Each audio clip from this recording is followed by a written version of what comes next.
अगर हम बात करते हैं, भगत सिंह एक भारतीय क्रांतिकारी थे जिन्होंने एक जूनियर ब्रिटिश पुलिस अधिकारी की गलत हत्या में भाग लिया था, जो एक भारतीय राष्ट्रवादी की मौत का प्रतिशोध था। बाद में उन्होंने दिल्ली में सेंट्रल लेजिस्लेटिव असेंबली में बड़े पैमाने पर सांकेतिक बमबारी और जेल में भूख हड़ताल में भाग लिया, जिसने भारतीय स्वामित्व वाले समाचार पत्रों में सहानुभूतिपूर्वक कवरेज के कारण उन्हें पंजाब क्षेत्र में घरेलू नाम से बदल दिया और बाद में 23 साल की उम्र में उत्तरी भारत में एक शहीद और लोकनायक के रूप में उनकी फांसी हो गई।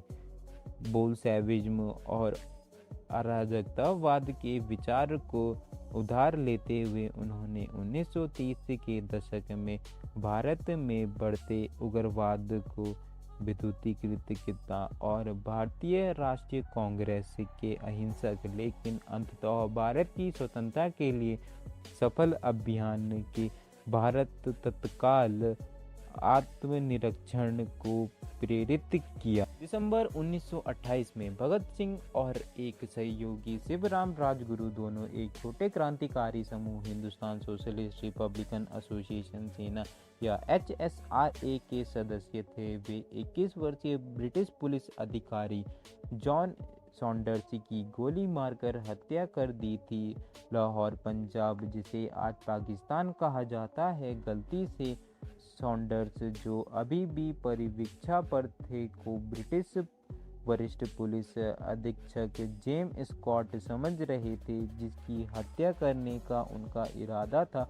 उन्होंने एक लोकप्रिय भारतीय राष्ट्रवादी नेता लाला लाजपत राय की मृत्यु के लिए स्कॉट को जिम्मेदार ठहराया, जिसने राय घायल हो गए थे और 2 सप्ताह बाद दिल का दौरा पड़ने से उनकी मृत्यु हो गई थी।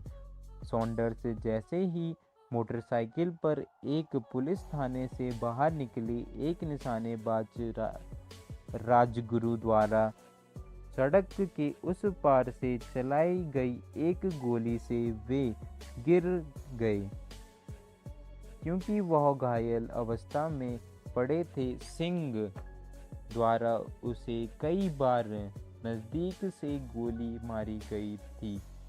पोस्टमार्टम रिपोर्ट में 8 गोली के घाव दिखाई दे रहे थे। सिंह के एक अन्य सहयोगी चंद्रशेखर आजाद ने एक भारतीय पुलिस हेड कांस्टेबल चनन सिंह की गोली मारकर हत्या कर दी, जिसने सिंह और राजगुरु के भाग जाने पर उनका पीछा करने का प्रयास किया था। भाग जाने के बाद भगत सिंह और अन्य सहयोगियों ने सार्वजनिक रूप से लाजपत राय की मौत का बदला लेने की घोषणा करने के लिए छद्म नाम का इस्तेमाल किया। तैयार पोस्टर लगाए कि उन्होंने जेम्स स्कॉट के बजाय जॉन सॉन्डर्स को अपने लक्ष्य के रूप में देखने के लिए बदल दिया था।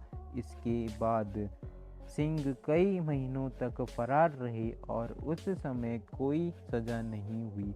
अप्रैल 1929 में फिर से सामने आने पर उन्होंने और एक अन्य सहयोगी बटुकेश्वर दत्त ने दिल्ली पर केंद्रीय विधानसभा की कुछ खाली बेंचों के बीच 2 कम तीव्रता वाले घरेलू बम को विस्फोट किया। उन्होंने नीचे दी गई विधायकों पर धीरता से पर्चे बरसाए, नारेबाजी की और अधिकारियों को उन्हें गिरफ्तार करने की अनुमति दी। गिरफ्तारी और परिणामी प्रचार जॉन सॉन्डर्स मामले में सिंह की मिलीभगत को प्रकाश में लाया।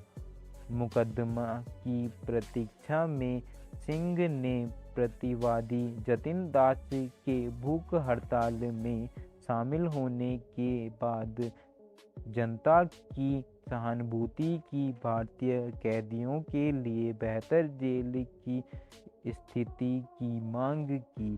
सितंबर 1929 में भूखमरी से दास की मृत्यु के बाद हड़ताल समाप्त हुई।